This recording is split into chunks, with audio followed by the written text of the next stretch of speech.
بيترو بارولين.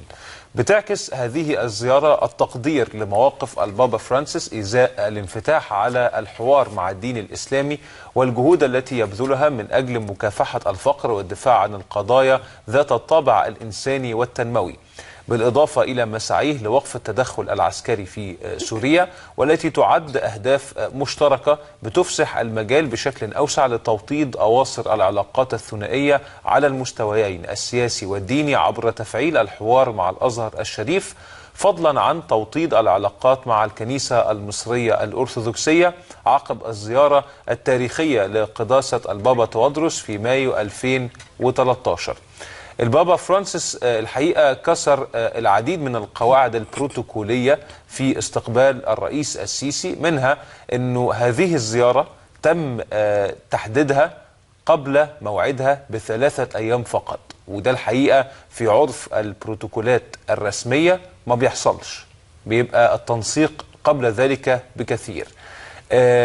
الحقيقة الجزء الثاني اللي أشرنا إليه في الأول، وده برضو كسر للبروتوكول المعتاد، هو أنه البابا فرانسيس استضاف الرئيس السيسي في منزله الخاص وليس في مقر الفاتيكان، ودي برضو لمحة طيبة.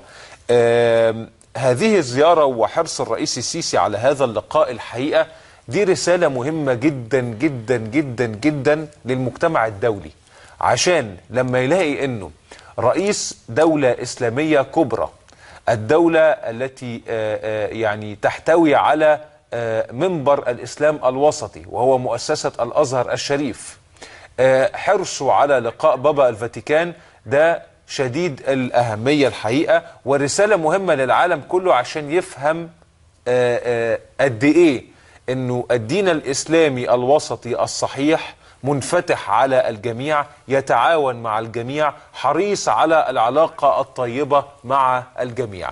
احنا معنا على الهاتف أيضا لقراءة يعني هذه الزيارة وفحواها الأنبا يوحنا قلطة نائب البطريرك الكاثوليكي. صباح الخير. صباح الخير يا فندم. يعني حضرتك بتقرأ هذه الزيارة ازاي؟ أنا أقرأها كما أقرأ الحوادث التاريخية العظيمة، لأنه استقبال قداسة البابا فرانسيس لسيادة الرئيس السيسي لها في نظري معنيان مهمان.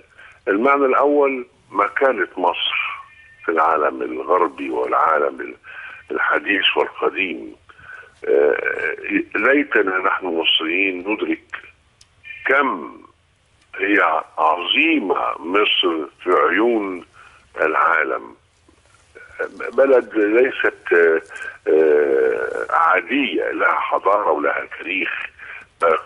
قداسة البابا فرانسيس يعبر عن الاهتمام الأوروبي والثقافة الأوروبية والحضارة الأوروبية بمصر وبحضارة مصر، لأن مصر دولة مهمة جدا بالنسبة لي.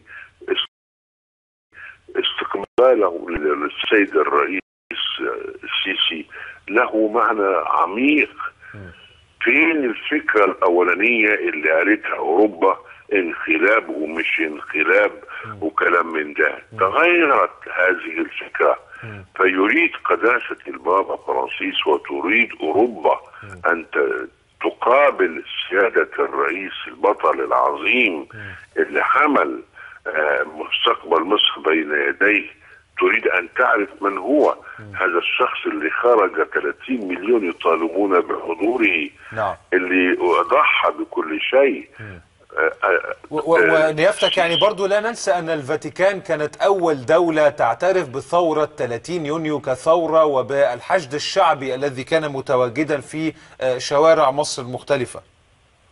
طبعا، وعلى فكرة أول مصر هي أول دولة عربية وإسلامية لها أقامت علاقات دبلوماسية بالفاتيكان منذ سنة 1939 ولا تزال.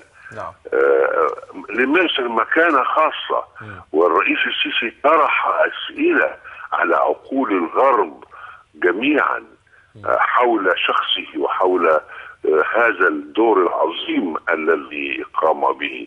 فإذا نحن أمام حدث تاريخي. يحاول سيادة الرئيس أن يفتح